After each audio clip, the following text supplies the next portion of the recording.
live on YouTube too. Woohoo! Y'all, I think all the tech is working today. Perfect. Okay. So today we are going to be talking all about what you actually need before you rebrand. So if you missed our last one, we talked about um, signs you're ready for a rebrand. And that's something that we talk about a lot. And like, are you actually ready for a rebrand or not? But the other flip side of it is what you actually need before you can rebrand, which I feel like a lot of people don't necessarily think about. Like there's things that you need to have ready on your end before you actually jump into either doing it yourself or working with a photographer, with a brand designer to, actually bring this to life, right? So we're going to talk about that today.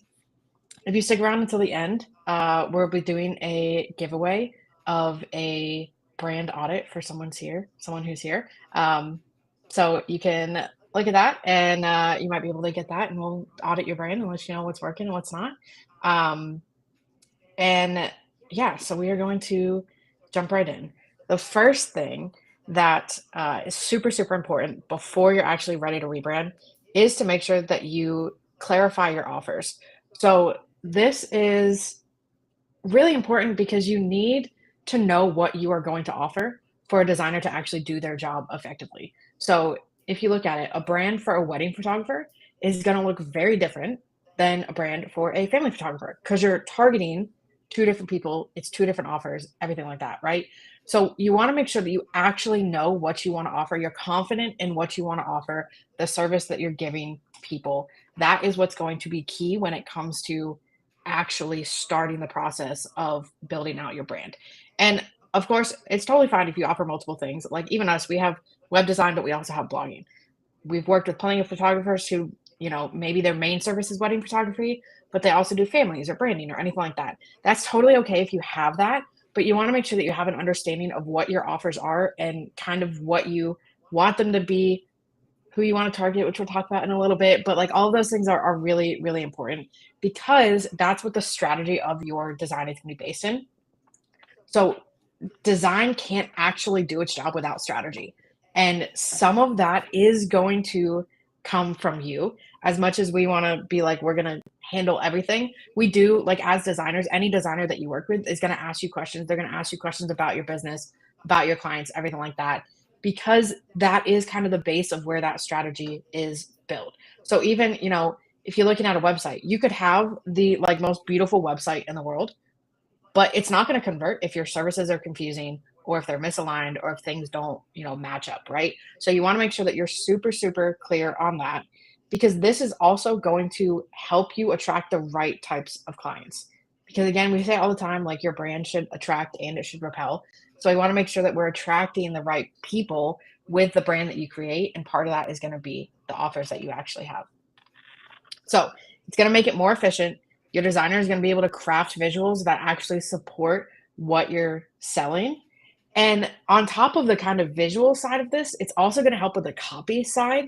So it's a lot easier from what we've seen in our experience to kind of lead with one service. It can get really kind of confusing sometimes if you do have multiple services and you're trying to talk about all of them at once because you're probably targeting different people or you're targeting people at different times in their, life, whatever it might be. So if you look on ours, we do a lot. Our website focuses a lot on branding and web design, but we also offer blogging. But we chose to kind of lean into the kind of brand web design side of it. And then we have other pages that dive into, the blogging, SEO, all of that, right? So it's totally okay if you have more, but knowing your offers, knowing kind of like the clarity of what you want, who you want to work with, all of that stuff can help you get clear on the direction that you want to go with, on who you want to attract, on, what you kind of want to push. And that's going to be really important in the baseline strategy of your brand itself. So next, we wanted to talk a little bit about defining your dream client. So I feel like a lot of people have like hot takes on if you actually should have like an ideal client and all of that. But truly, when it comes to design, there is a reason why any designer you work with or even any copywriter you work with is going to say like, who do you love to work with and why? And that's because if your brand talks to everyone, it is not going to connect to anyone at all, right? So your rebrand should really attract specific people, not just anyone with an engagement ring if you are a wedding photographer. Without a clear client, your visuals will feel very generic, and a defined dream client is going to make every decision way easier in the rebrand process, especially even when it like gets to feedback, because then you can be like, oh, like, is this actually going to connect with the person that I really want to connect with? To define your dream client, honestly, the best way that we've found to do this over the years is to just think about your favorite person that you've ever worked with. So you can think about like, what did you love most about working with them? What do they care about? Things like that.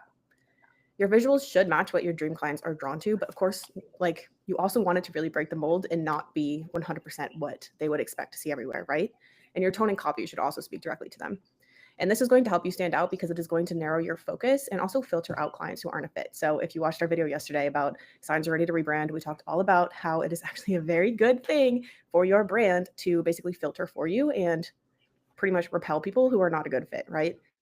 And again, like we talk about this all the time, but we niche down to wedding photographers, like Jesse was saying. That does not mean that, we don't attract and book projects from wedding planners, portrait photographers, family photographers. We've worked with a lot of different types of clients over the past year. It really just makes it so that everything that we create is super in line with one specific client, and it makes our marketing that much stronger and our brand too. A rebrand without an ideal client is going to be a waste of time and money. And we don't want you to waste your time and money, whether you work with us or anybody else. And you'll probably be asked about your ideal client too, like no matter who you work with, which is why we say it's definitely one of the things you'll want to try to be clear on before you hire someone. Of course, like you will be asked guiding questions. Like I would place a bet on the fact that you would be asked guiding questions no matter who you work with. That will kind of help you get a lot clearer on that. But it's just something to kind of keep in mind before you invest in something like this. Now, the other thing that you want to kind of look at when it comes to prepping for a new brand is going to be your copy and your photos. So, copy, this is a question we get asked literally all the time is like, do I need to get new copy? Do I need to work with a copywriter? Can I write my own copy? Is my copy that I have right now fine? So, there's a couple things that you want to kind of look at after going through the rebrand before you actually get to, designing a new website, anything like that. You want to look at the copy and see if it matches the level you want to be at right now, the messaging that you're trying to convey, and it matches the tone of voice that you actually want to be using in your business. So those are kind of the three things that stand out the most when it comes to copy. And you want to make sure that there's not a disconnect, right? So you can have a new brand, you can a new brand, all the new brand visuals, you can have a new website, you can have new, social media templates that use all of this, you can do, XYZ. But then if your copy on your website doesn't match the rest of it, if it doesn't connect in the same way, if it doesn't draw in your ideal clients, if it doesn't show off your personality, if it doesn't match the tone of voice that you're using on Instagram and TikTok and your newsletter, your blog, or whatever else, there is going to be a disconnect. So, as much as we would love to be like, you just need the visuals and everything's going to be great, the copy is a huge part of it as well. So, this is what is going to help you emotionally connect with clients. And that is what is going to make it so that you're remembered. It's going to make you stand out to people. It's going to help differentiate you from all of the other photographers that they're looking at. And I know, like, we talk a lot about wedding photographers. And, when they're looking at, when couples are looking at wedding photographers, they're probably pulling up 10, 15 different photographers going through the websites. But this literally works for anyone. Like, as people who get brand photos, we can tell you that we will pull up like 20 or 30 different brand photographers before we pick who we want to work with as a brand photographer. So even if you're like, well, yes, maybe couples are going to look through a lot because it's the most important day of their life and they want to make sure that they're making the right decision. Anytime you work with someone, it is an investment in some way. So I can guarantee you that people are paying attention to this and they are looking at things and they're trying to find the perfect fit for themselves. So you want to make sure that you're giving them that connection, you're giving them that information. You want to make sure that your copy is engaging. You want to make sure that it actually highlights what makes you different because we say it all the time. There are a million photographers out there, right? There's probably hundreds in, the surrounding area that you're in, or even thousands if you're in some bigger cities. But what makes your business different, even if you are, attracting the same types of clients, if you're offering the same types of service, is how you actually do it. It is you. You are the special sauce in your business. You are the differentiating factor. So you want to make sure that you are highlighting that and showing that to people because if you're not, they're never going to know that. And you don't want to be like, well, they see it when they get on a call. Like if I can get people on a call, then, they're good and I'm sold and, it's perfect. But you don't want to have to wait and hope and cross your fingers that someone's going to actually get on a call. You want to draw them in from the first time that they actually interact with you. So that's what your copy can do, your brand, everything working cohesively together to do that. And you also want to make sure that your copy shows off your personality. We talk a lot about kind of the like jump scares between, looking at your content on different platforms. If you're super, like if you have a super outgoing personality, if you lean into one thing or the other, like make sure you're doing that everywhere. If you use a lot of, slang or whatever, use it, put it in your copy, make sure people know it. Like we've had references to like RuPaul's Drag Race and all these other things in our copy, right? But that's who we are as people, and that's who you can expect when you actually like join us, when we're on calls, when we're going through the project. Like that's who you can expect to show up. So we want to make sure it's very clear right from the start that that is what you are going to get. And the people that want that are the ones that it's going to connect with, and that's who you want to draw in.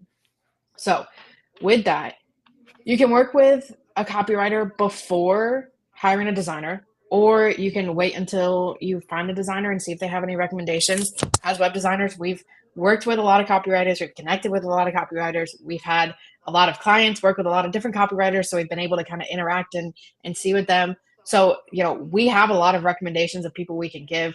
We have recommendations on different levels too, because you might be like, I don't know what I need and I don't know how to get there. I don't know what, the different types of, different copywriting services that I can get. So we can sit down and be like, okay, are you looking for a refresh? Do you want to do it yourself, but have someone there to kind of help you along?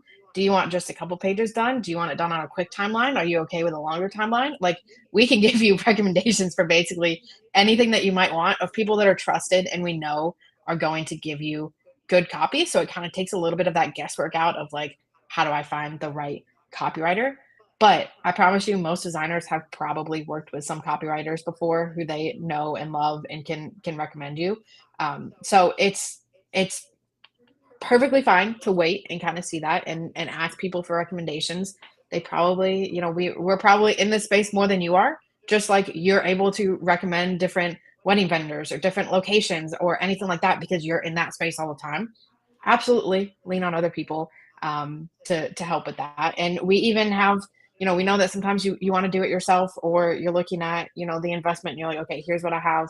Let me see if I can, make this work. So we have a copy template that we've worked with for, we've had it for a couple of years, kind of worked and tweaked it for a couple of years, but it's, plug and play, kind of giving you prompts a little bit, things that we've seen work on photographers' websites before, and things that kind of make sure we're checking off all of those points of what people are going to be looking for as they're reading through your website copy, the information that they want to see, the things that they want to connect with.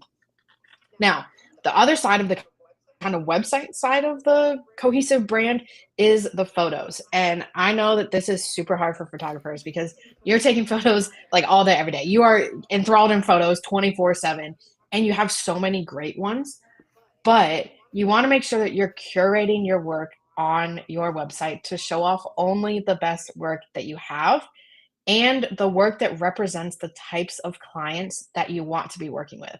So, this is super important.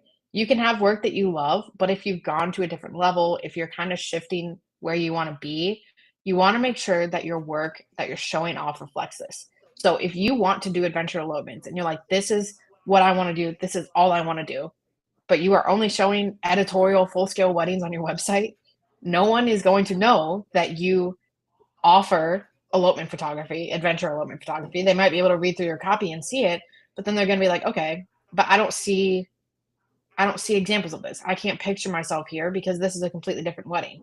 If you specialize in, in-home family sessions, but all of the work that you show in your portfolio and on across your website is people out and about, they're going to be like, okay, but what can it look like inside of a home? If you're, I want to give you the most creative brand photos you've ever seen. Like, let's go do something fun. And we're not going to have you sit behind a table with a phone or whatever it might be. But then that's all of the photos that you have. People aren't going to be able to picture what it is that they want and what it is that you're trying to kind of sell and convince and show off on your website. So you want to make sure that those actually match. You also want to make sure that you're curating your galleries. So I know this is a huge thing. We want to show a range of work, but we don't want to overwhelm people with the amount of content that we have. So in general, we've seen maybe 3 to 5 different categories on your gallery. Now this can be actual different categories of like weddings, elopements, engagements, families, whatever it might be, or it can be specific couples that you're highlighting, specific brands that you've worked with, whatever it is for what you want to do. But anywhere from 3 to 5, you can show variety without being overwhelming. And then within that, we want to make sure that we're showing off different photos. So we don't want every gallery to look exactly the same. We don't want every gallery to have the same exact photos. If we're looking at wedding days, we want to make sure that we have some getting ready, detail, ceremony, reception, cocktail hour, whatever it might be, so that they kind of see the span of the day. If we're looking at, brand photos, we want to see different types of brand photos, maybe some that are more detail shots, maybe some that are in action shots, maybe some that are headshots or creative headshots or, anything like that. We want to make sure that we're showing that variety and we're not just seeing the same exact photos all like in the same gallery, because that's what, if there's similar photos across galleries, that's to be expected. But if we're looking at the same 30 photos of someone in their wedding dress, they're gonna be like, okay, I get it. Like that's someone in their wedding dress. That's great, but like, what else am I gonna get? So you want to make sure that you have a variety in inside of your galleries, and you're kind of showing off the full range of what people can expect.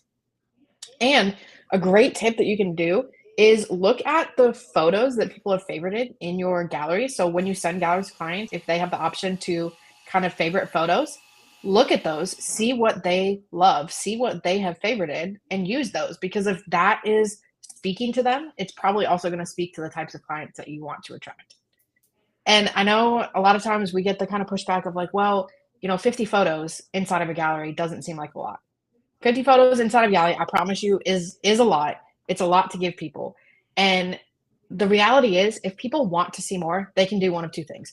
They can go to your blog and they can see more photos on your blog, or they're just going to message you and be like, hey, can I see more photos? Can I see more stuff? This was really cool. Do you have any more things that you can share here? And you can just send them the gallery link. Like, that is as simple as it is. So don't stress about that. We want to show them a variety, but we don't want to overwhelm them too soon. Now, I know too, different designers are going to have different processes when it comes to this. So we always get asked like, KB Jesse, how many photos should I give? Because I have thousands of photos that I can go through. And the kind of thing that the way that we approach it is, it's really up to you. Ideally, anywhere from 150 to 200 photos as a general, like, here's photos that you can use throughout the site, is a great place to start for design. We always love to try out different photos. We like to have different galleries within the site, so that, as you're scrolling the page, we have some sliding galleries or different things like that to add movement, add more intrigue, show off more of the photos. But if you can have some of your favorite ones picked out, that is always very helpful, because then we're like, okay, these are like the must have on the website. These are the ones that, like, these are my favorite photos. I am going to die if I don't have these on my website. Like, these have to be on there 100%. Let people know that, so that we know to have them on there, or your designer knows to have them on there.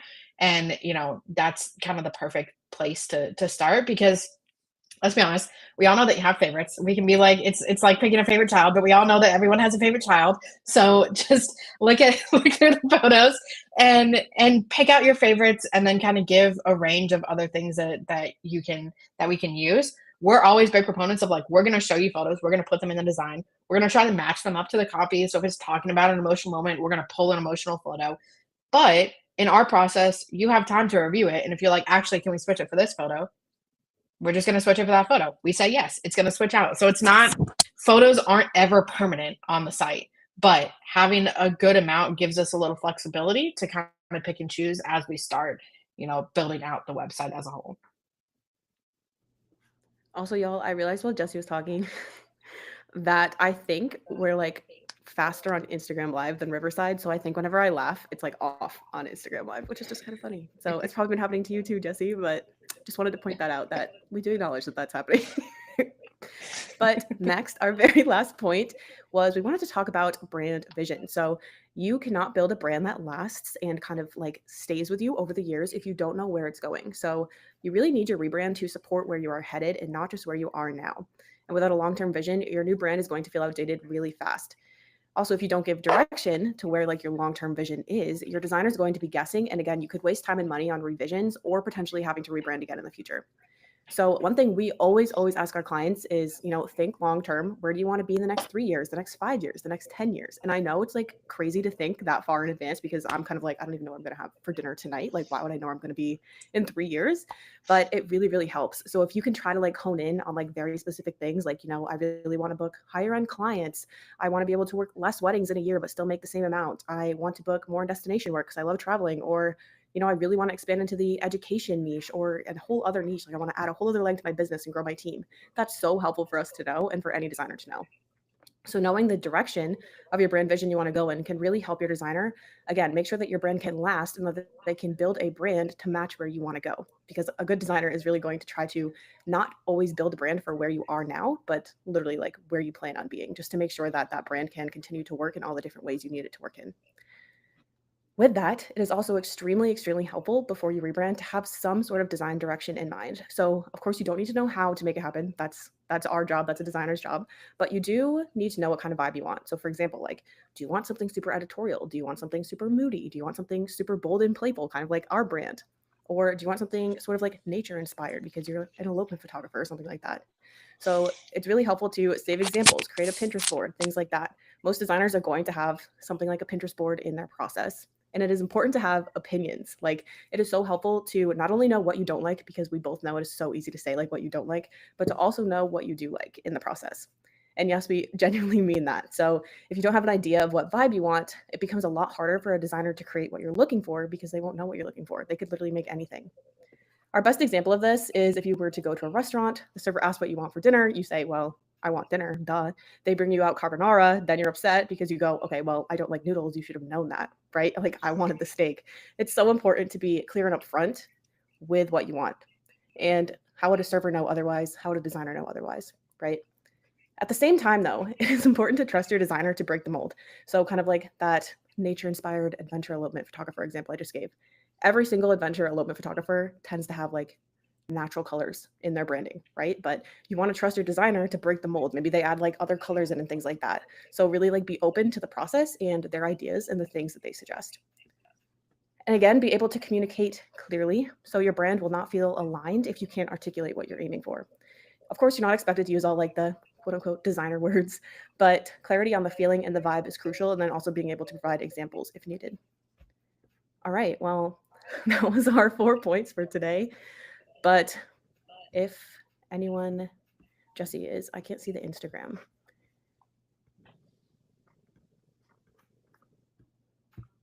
We can look. If you want a brand audit, feel free to drop an emoji. We will pick someone later today to get a free brand audit. We'll do a little generator after this, and let you know. But before you actually dive into a rebrand, again, we want to make sure that we have these 4 things. You want to make sure you have your offers that are clear and aligned. You have that clarity with that. You want to know exactly who you're speaking to, your dream clients, all of this. You want to be prepared to put together your photos and copy. This is honestly the biggest thing for us that a lot of our clients are like, this snuck up on me. It can sneak up on you. So just in the back of your mind, understand that this is something that is going to be needed and it's going to take a little bit of time. So be prepared to have that set aside, do that work beforehand. And then make sure that you've thought about kind of the vision behind all of it, what you want your brand to look like, the vibe that you want for your brand moving forward. All right. And if you are sitting here thinking, yeah, it's definitely time for me to stop blending in, I think I am ready to finally like take the plunge. That is what we are here for. So we actually have a service called the Rebrand Edit. This is our rebrand service for photographers who just refuse to be generic and don't want to blend in anymore. Of course, if you are not a photographer and you're listening, we would be happy to help you too if you feel like our values align. But we build bold, personality-packed brands and websites that actually feel like you and intentionally break through the noise online. Because let's be honest, everyone's brands at some point just started to look the same. I don't know how or why this happened, but it did. So we're like pretty much here on Operation No Bland Brands, and we really try to make something that's different. Our goal is for when your couples open up like a whole bunch of those tabs to compare wedding photographers, yours is the one that stands out the most, and yours is the one that's remembered. You can learn more and apply at inkpotcreative.com/the rebrand edit with little hyphens between the words. But other than that, we do also have a brand only service too. If you're like, okay, like I know I definitely want a brand, but I would love to kind of like implement the brand on my website on my own. You can also apply for that. But yeah, that was it. Thank you so much for joining us. I'm glad the tech worked out today. All right, I'm gonna We'll stop catch YouTube you. first. Oh, We'll catch you next week with another yeah, live on. we will be back on next Friday. Friday at 11. I'm not sure what topic it is. Should have had that prepared. But we will be back But it'll be yapping another about topic. rebrands.